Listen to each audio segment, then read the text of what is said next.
যদি কেউ হেলতন ব্যবহার করে, যে বিক্রি করবে তারও শাস্তি দিব, যে হাসপাতালে ব্যবহার করবে তারও শাস্তি দিব। সরকারের অনুমোদন নেই বা চিকিৎসা সেবা দেওয়ার মতো মানসম্পন্ন নয় এমন ক্লিনিকগুলো বন্ধ করে দেওয়া হবে, জানিয়েছেন স্বাস্থ্যমন্ত্রী ডাক্তার সামন্তলাল সেন। তিনি নারায়ণগঞ্জের সোনারগাঁও উপজেলা স্বাস্থ্য কমপ্লেক্সে মতবিনিময় করছিলেন। প্রাইভেট ক্লিনিককে আমার যেটা শক্ত অবস্থান যে আমরা কোনো প্রাইভেট ক্লিনিকে যারা অনুমোদন নাই কিংবা যাদের মানসম্মত প্রাইভেট ক্লিনিকে তাদেরকে বন্ধ করে দিব। আর স্বাস্থ্য কমপ্লেক্সের বাইরে সেটা তো আমার এখতিয়ারের বাইরে থাকে অনেক সময়। তবুও আমি চেষ্টা করব যেন স্বাস্থ্য কমপ্লেক্সের বাইরে না হয়। রেডিওলজি নিয়ে এখানে একটা সমস্যা আছে, এখানে কোনো রেডিওগ্রাফার থাকে না। কেন থাকে না এটা আমি দেখে এখানে যেন একজন রেডিওগ্রাফার পারমানেন্ট দিতে পারি সেই ব্যবস্থা করব। সম্প্রতি অধ্যক্ষ হাতে অ্যানেস্থেসিয়া প্রয়োগের কারণে বিভিন্ন ক্লিনিকে অনেক রোগী মারা গেছেন। বিষয়টি আমলে নিয়ে তারা কাজ করছেন বলে জানান মন্ত্রী। ঈদের ছুটিতে রাজধানীর কয়েকটি হাসপাতাল ঘুরে দেখেন স্বাস্থ্যমন্ত্রী। সেখানে যে পরিবেশ তিনি দেখেছেন তাতে তিনি হতাশ এবং লজ্জিত।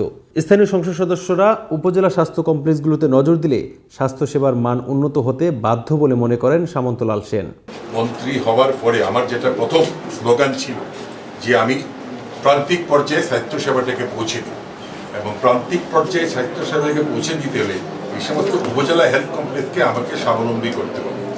আমি মনে করি যদি আমরা আমাদের চিকিৎসা ব্যবস্থাটাকে উপজেলা পর্যায়ে ভালো একটা পর্যায়ে নিয়ে আসতে পারি, আর তাহলে ঢাকা শহরের এই ভিড়টা হবে না। আরেকটা হচ্ছে NCD corner, non communicable disease. এখানে আমি দেখলাম যে এখানে এনসিডি কর্নার আছে। আমরা যদি এখানে রোগীদের ব্লাড প্রেশার চেক আপ, তারপরে ক্যান্সার কিংবা ব্রেস্টের এবং ডায়াবেটিস এগুলো চেক আপ করি, তাহলে কিন্তু বড় বড় হাসপাতালের দরকার বাংলাদেশে হবে না।